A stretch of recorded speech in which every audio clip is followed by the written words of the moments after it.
Scooped is another episode by a newcomer, Nick Confaloni, whose last name I'm definitely pronouncing right. And this time it's a Pinkie Pie episode, which is kind of a gamble for a first time, because Pinkie Pie is a character who demands lots of energy. You have to really be willing to go for the gags with her, sink or swim. And what's more, the story comes with other challenges on top of that one, forcing the writer to introduce new characters in the form of royal yaks with different customs who the characters want to form a friendly alliance with, which could also make for a tricky moral to pull off. Well, I don't know about the rest of you, but I'm getting kinda sick of negativity around here after the past couple weeks or so, because even that was a lot more than I usually give, believe it or not. So I say we try to see this as an enthusiastic newbie looking to bring what he can to the table on his first time out. If things not perfect, yaks get mad. Yaks always get mad when things not perfect. This no tastes like yak food. Fake pony food make yaks mad.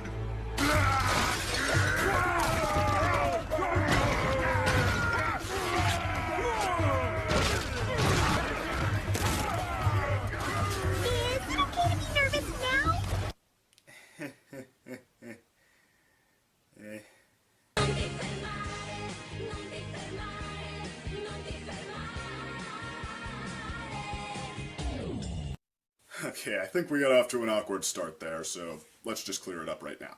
When you're trying to befriend somebody, especially when there's something important riding on it, yes, it's important to be accommodating, and yes, it's good to be able to turn the other cheek. But there is always a line. And when a guest in your own home not only disrespects you and what you've done for them, not only throws it back in your face and tells you it's not good enough, but flies into a rage and starts destroying your property, that's when you put your hoof down.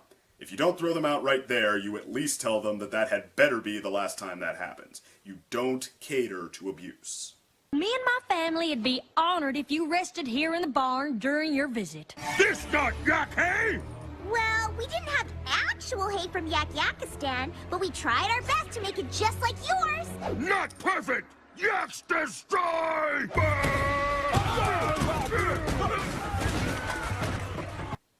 You want this to be a running gag, huh? And now, for your entertainment pleasure, presenting Animals Yakistan style. Wait! These antlers lie! This not Yakistani animals! Yak smash!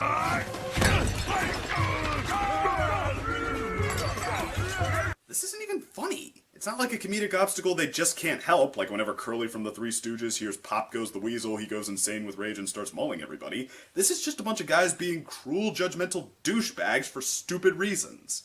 They're different, that's all. No, they're tyrannical. There is no such thing as a country where it's okay to act like this. It couldn't operate in anything resembling order, unless it's some kind of oppressive government where it's just the prince doing it to keep everyone in line. Which, granted, is perfectly possible, but in that case, he's really not someone you want to make friends with, especially for the sake of your friends. This guy has no respect for anyone he meets, and he offers no guarantee that he won't become violent and abusive at any time. Someone like that is not worth befriending. Period. Reaching a mutual agreement with, sure. Forming a needs-based alliance with, maybe. But never worth befriending. Ever. These are some of my favorite materials, very rare, imported from the Crystal Empire to match your northern sensibilities. I hope you'll find them... This don't taste like yak fabric! Yaks destroy! Okay, just repeating the joke doesn't make it funnier. It makes it predictable, and it makes you seem self-impressed with it. If you're escalating it, or putting it in a different context so it's funny it was able to be a surprise more than once, that's fine. But when you just hit us over the head with it enough times... Just like Yakistan snow, right? Because snow is snow, no matter where it comes from. This not yak snow! Seriously? Seriously? Ah yes, the #1 sign in 2015 that your joke is a sophomoric attempt to be trendy. The punchline is... seriously?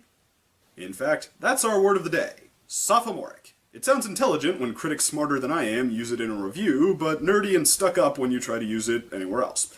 You'll see here that it means pretentious or juvenile, but it's usually used to describe both of them at once. When you said to your 10-year-old brother, I don't know, don't put your face on the window, and he said, oh yeah, well don't put your face on people's butts, that was sophomoric. trying to be clever and just ending up kind of childish and stupid.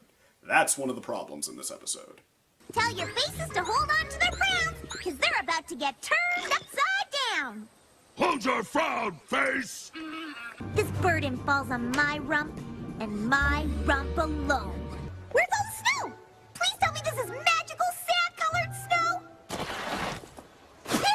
Nope, sand. Granted, it's not as bad as most Disney and Nickelodeon sitcoms, especially from a couple years ago when they were big on this kind of humor, but it still manages to fit in a couple rounds of my favorite example, what I like to call the no it's not joke.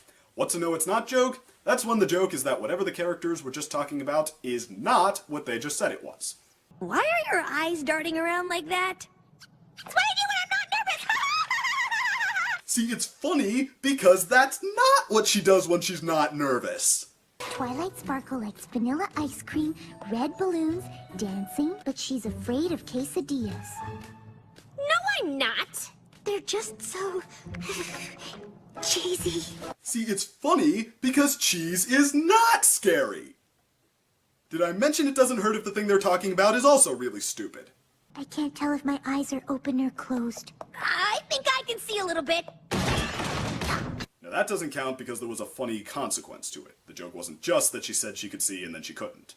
In fact, not only is this pretty unfunny for a Pinkie Pie episode, for a while it doesn't even seem like it's about Pinkie. The fact that she's supposed to be leading the festivities gets shoved to the side by the Yak's antics until about a third of the way through.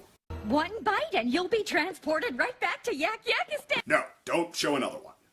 Up to that point, it actually seems like it's going to be more about Twilight, who has the biggest stake in this, as the laziest exposition clip in recent memory informs us. You've been planning this shindig for weeks. You know everything about these fellers. You're right. Remember, Equestria and Yak-Yakistan haven't opened their borders for hundreds of moons. In fact, Yak-Yakistan is so far north of the Crystal Mountains, no pony's even been there. Imagine the look on Princess Celestia's face when she finds out we made friends with a Yak Prince. Yeah, it seems like they're trying to call back the full-blown, over-the-top levels of anxiety that Twilight can reach, but this time it's not funny. It's just frantic. I don't know, it's like it's not a character-based gag anymore. Like how in Lesson 0 or Twilight Time she kept thinking up exotic reasons to worry, gradually falling lower and lower, and even getting pretty creative in how she tried and failed to handle it. Instead, it's just about forcing in as many worried expressions and as much anxious, stilted yelling as possible. Like somebody said, "Hey, if tickling the audience was good, shoving my fingers into their sides until I break their ribs must be even better." So yeah, pick your poison. The humor's lame, and the plot is a terrible story about letting someone abuse you so they'll be your friend. Not to mention it lacks focus. It doesn't even get moving on Pinkie Pie until the second act, at which point it resorts to giving her a separate adventure about traveling to the Yak's homeland. Cherry Jubilee! Pinkie Pie? I reckoned I eyeballed you crossing my way right now. How are you? You look amazing! I need help. I'm heading north to the Crystal Empire myself for a delivery. Ravine! Ravine!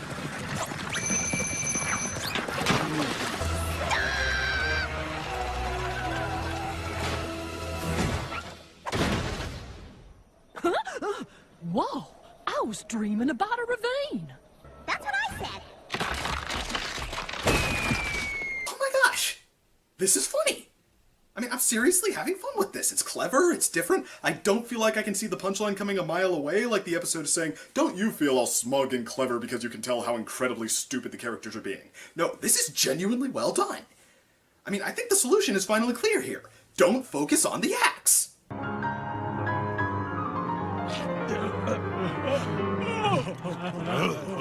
Or cut back to them because you just can't seem to get enough of that stupid, horrible joke that wasn't funny the first time, and isn't even serving a purpose anymore. Piano play itself? Music alive! You know we've seen that Spike can play the piano before, right? I mean, that might have been an interesting way to mix it up, that they make some progress with these guys by trying something a little different. But as if it wasn't enough that they insult and destroy every gift they receive, blame the ponies for not having things that don't come from where they live, and destroy their homes on top of it, these SOBs have the balls to add this on top of it. We leave now! Yak go to train! Return with more yaks! We declare war! Oh, bring it on, you overstuffed yak asses! There we were, face to face with falling Pony Ravine. Down, down, down! And then, suddenly, pow! We were rescued midair by the Wonder Bros. And then they gave me a ride to Manhattan. I joined a traveling band and we played some shows here and there. Got popular, almost made it big until creative differences tore us apart. And that's when I knew I had to get back on with my journey to the Crystal Empire. Oh my gosh, it's funny again. I mean, this guy's actually not half bad with Pinkie Pie when he's not using the humor of a smug 12-year-old. It's creative, the callbacks are nice, and I actually am interested in where it's leading.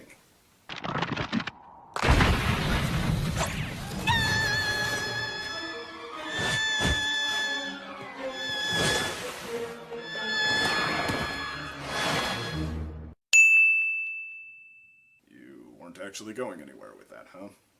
Not even letting Pinkie realize what she needed to know during the journey she spent all that time taking.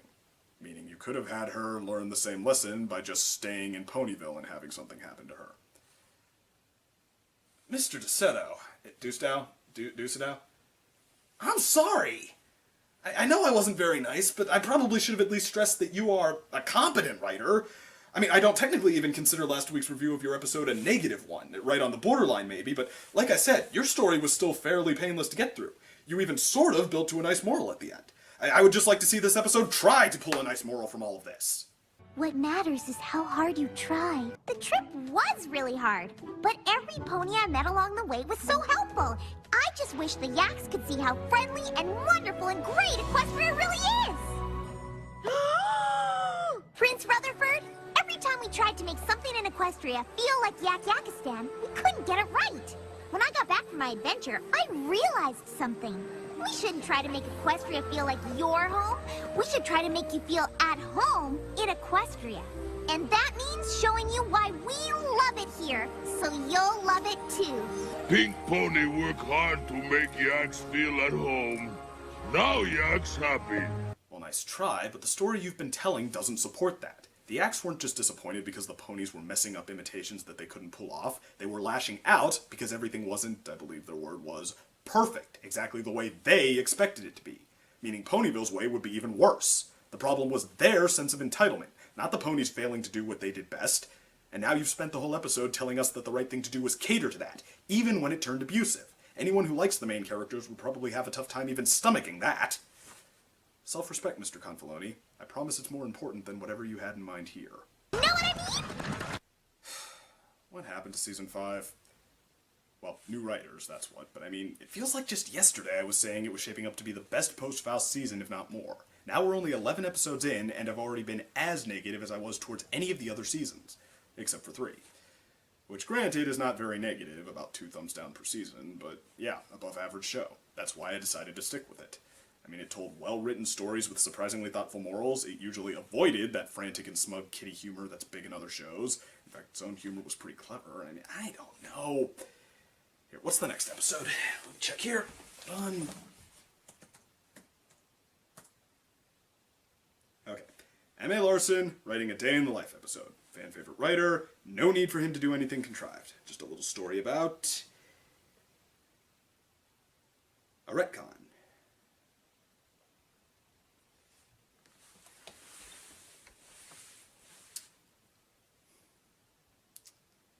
Okay, it's cool. It's cool. I'm sure it's cool. If you enjoyed this video, please like and subscribe. If you didn't, well, I think I feel your pain this time, and if you'd like to watch another video in this series, click here. Otherwise, just check the description for more links, and I'll see you next time.